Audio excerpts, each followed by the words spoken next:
Welcome third grade to our week 22 of our number talk video series. This week we're focusing on fractional reasoning. This is looking a little bit different than how you've been working on it in class. In class, you've been looking at drawings up on the board where you're trying to recognize out of three drawings, which ones represent 1/8, or which ones represent 1/3, or 1/6, or 2/6, or whatever it may be. Here, because we're also talking about division, and as we know, a fraction is actually your division, because you're dividing up a whole part.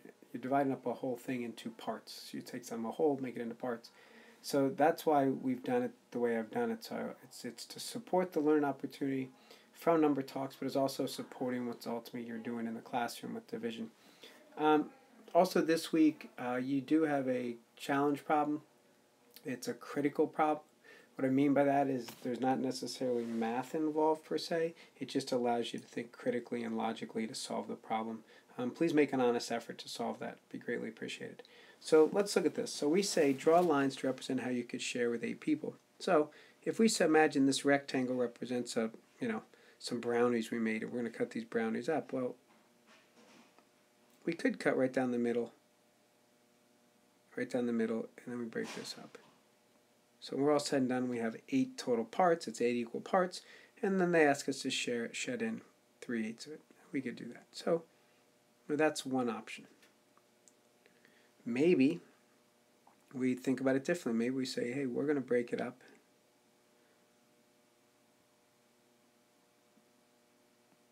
this way and then break it up. Again, we can share our parts. Right? So we have our 8 equal parts, but we're shading in 3/8 of those parts. Another way to look at it is, we could say that, well, let's go back to our original one. And what if we said that we had a friend who really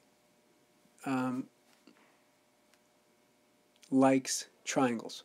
For whatever reason, they don't like getting they don't like getting squares. Well, maybe we decide to divide our triangles, where we take these, maybe we divide our triangles up this way. So now all of a sudden we have 16 triangles, and so everybody's going to get, instead of getting just one square, they're going to get 2 triangles, which we know is the same as 1 square in this drawing. So we would say, well, one friend's going to get, so when all of a sudden we start shading these in, now we're actually creating an equivalent fraction.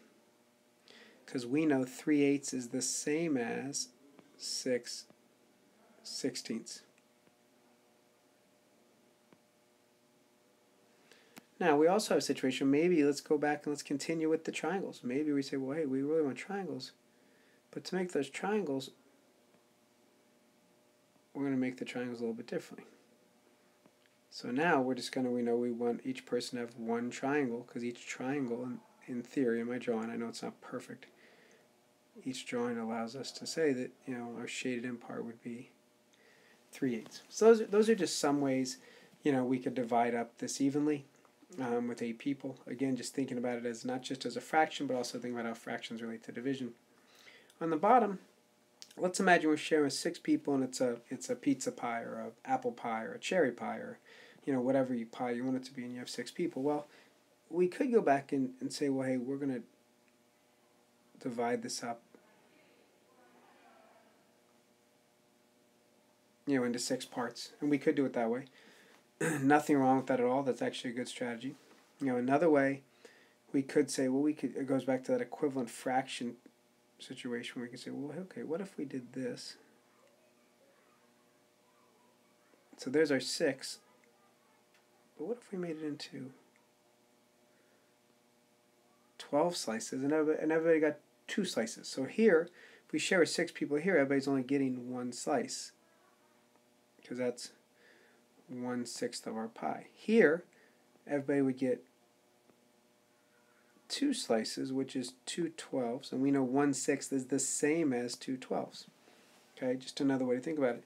We get to our third one, we can make that into 18 parts if we want. So the nice thing is, when you start dividing things and breaking them up, the point is that we want to share equally with each one of our friends, which is not only what's happening in division, but it's also happening when we think about fractions. So hopefully this has given you a little bit of help.